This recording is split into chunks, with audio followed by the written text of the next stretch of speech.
Salut, c'est Romaric. Aujourd'hui, je te fais une vidéo pour t'expliquer comment on fait du stop. Parce que je trouve que c'est utile. Et, euh, bah, du coup, je te le partage. L'idée, c'est de rejoindre un point A et un point B sans dépenser d'argent. Et donc, pour ça, il y a une solution, c'est que tu te mets euh, aux échangeurs des voies rapides, donc en périphérie des grandes villes.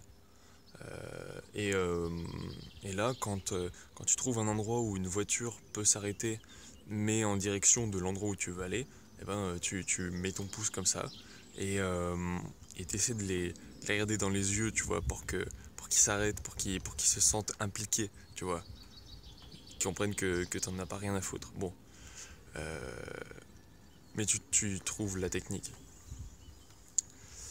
Euh,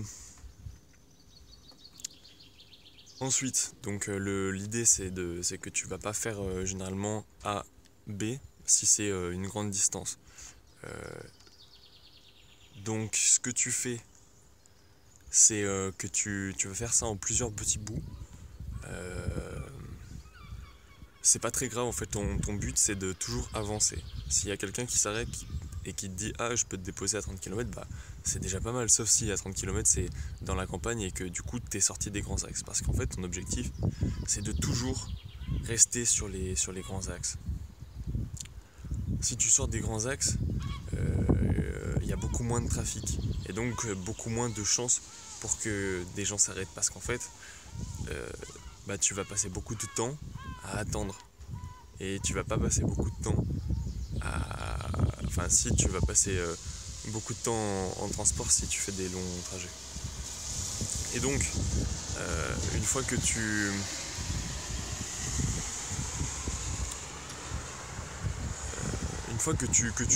transites,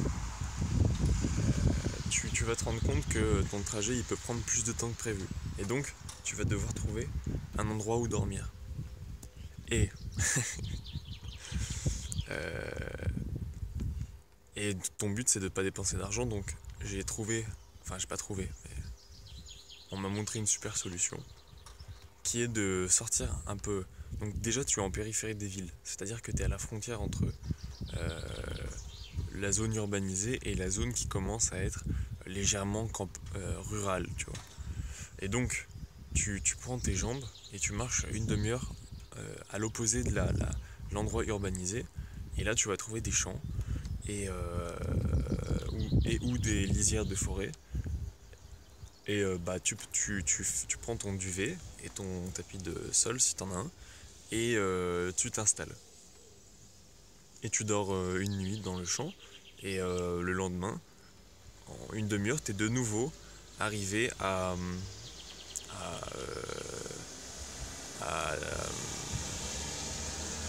à un échangeur, à un grand axe en fait. Un grand axe. Ah là là, il y a du monde là.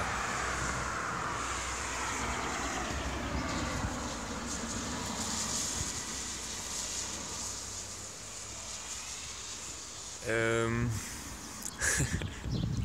voilà, je crois que j'ai dit pas mal de choses. J'ai pas encore trouvé une bonne solution pour bien s'alimenter et, euh, et faire ce système, si ce n'est. Alors si, comme on est en périphérie et au gros échangeur, et ben des fois il y a des grandes surfaces. Alors du coup tu fais des courses, tu prends des biscuits, tu prends des fruits secs et tu prends je sais pas du lait de soja pour avoir des protéines et enfin des trucs qui te tentent quoi. Tu fais instinctothérapie. Voilà. Bah du coup ça te fait voyager pour 0 € quoi. Là, le problème, enfin, bon, si tu vas en Bretagne, et franchement, je veux pas faire dans les clichés, mais prends genre une bâche ou un kawaii et, et tends-le peut-être chaque nuit, même si le soir, quand tu t'endors, il fait beau, il fait genre ciel bleu, violet parce que c'est le crépuscule. Et bien, sache que 3 heures plus tard, tu peux te réveiller et genre, le ciel peut être complètement... bah, il pleut quoi. Mais bon, dormir 3 heures, c'est quand même pas si grave. Puisque après, bah, toute la journée, tu peux faire des pauses en te mettant dans la campagne par exemple. Voilà. Bon bah, sur ce, je te souhaite un bon transit.